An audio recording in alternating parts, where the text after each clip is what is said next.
Well, let's unpack this now with Nizar Farsakh, a lecturer of international affairs at George Washington University, and he's speaking to us from the U.S. Capitol. Thanks so much for your time.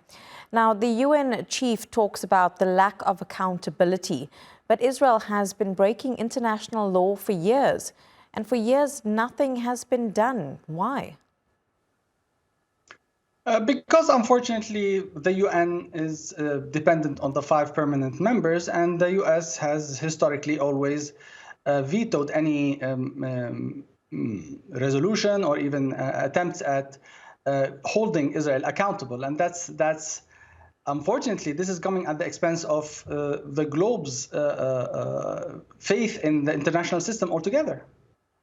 Is there any faith in the international system? Because since October 7th, we've seen these attacks, as we heard there from our reporters. It's not just on UNRWA workers, they're on aid workers in general, many who have been killed there.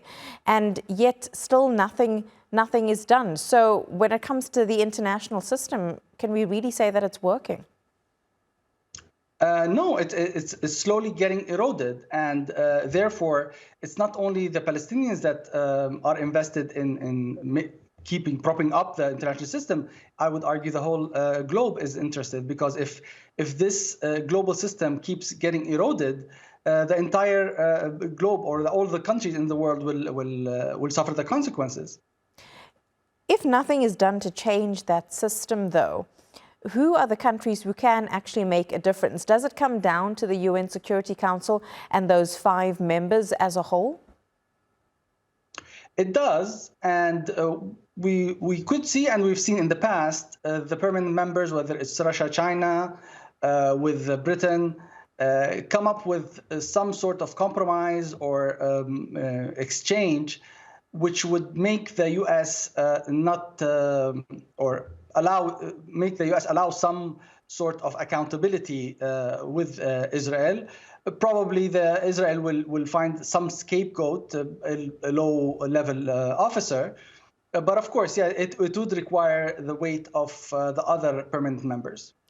You know, since October 7th, there is more of a global awareness about the suffering of Palestinians, which of course is not something that just happened from October 7th. This has been going on for decades, and the Palestinian cause has been very much in the spotlight now more than almost ever before.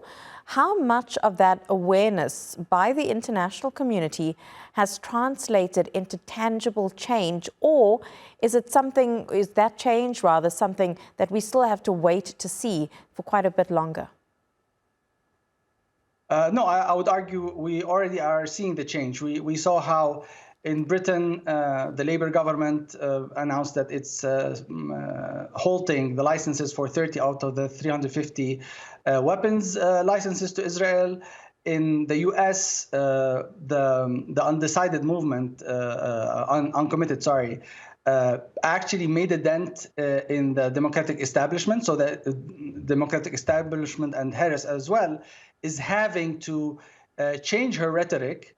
She's not changed enough, but it's clear that that's directly impacted by the movement, by the mobilization of the voters. And of course, what I want to note here is that this time the mobilization is bigger, of course, or more effective, because the amount of cruelty by the Israeli occupation is big, but also because so many people across the globe have access to information through social media and not through the gatekeepers of the main usual media.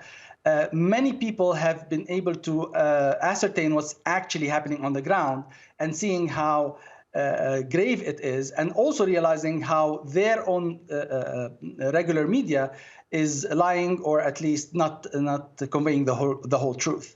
And it will be interesting to see what happens at the UN General Assembly scheduled for later this month. Yes. And Nizar Farsakh, really good to get your take, speaking to us there from Washington, D.C. Thank you.